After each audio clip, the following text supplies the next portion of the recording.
আবারও দেশের বেশিরভাগ জেলায় ছড়িয়ে পড়েছে তাপপ্রবাহ।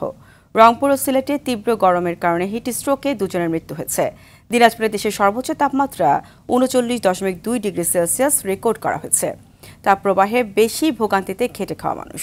পরিস্থিতি সম্পর্কে সতর্ক করতে ৪৮ ঘন্টার হিট অ্যালার্টের জারি করেছে আবহাওয়া অধিদপ্তর।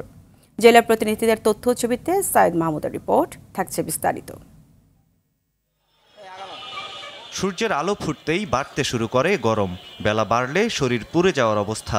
তীব্র তাপ প্রবাহে নাকাল সবাই, বেশি দুর্ভোগে খেটে খাওয়া মানুষ।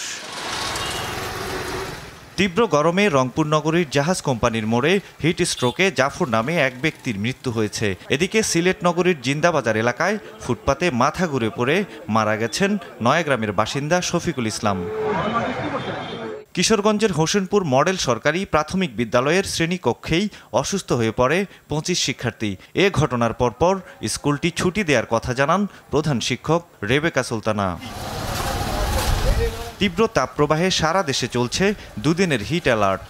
রংপুরে সর্বোচ্চ তাপমাত্রা ৩৮ ডিগ্রি সেলসিয়াস, চুয়াডাঙ্গায় সর্বোচ্চ ৩৭.৫ ডিগ্রি সেলসিয়াস ও সিলেটে ৩৭.১ ডিগ্রি সেলসিয়াস তাপমাত্রা রেকর্ড করা হয়েছে।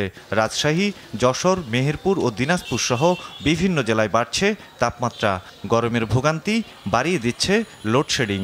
বাচ্চাদের বেশ সমস্যা হচ্ছে এই গরমে, এই সময় তাদেরকে স্কুলে যাইতে হচ্ছে। গরমে হাঁসফাঁস একটা অবস্থা, চরম একটা হচ্ছে দুর্বিষহ জীবনযাপন করছি। লোডশেডিং এর কারণে জনজীবন অতিষ্ঠ এবং আমরা গরমে কষ্ট পাচ্ছি।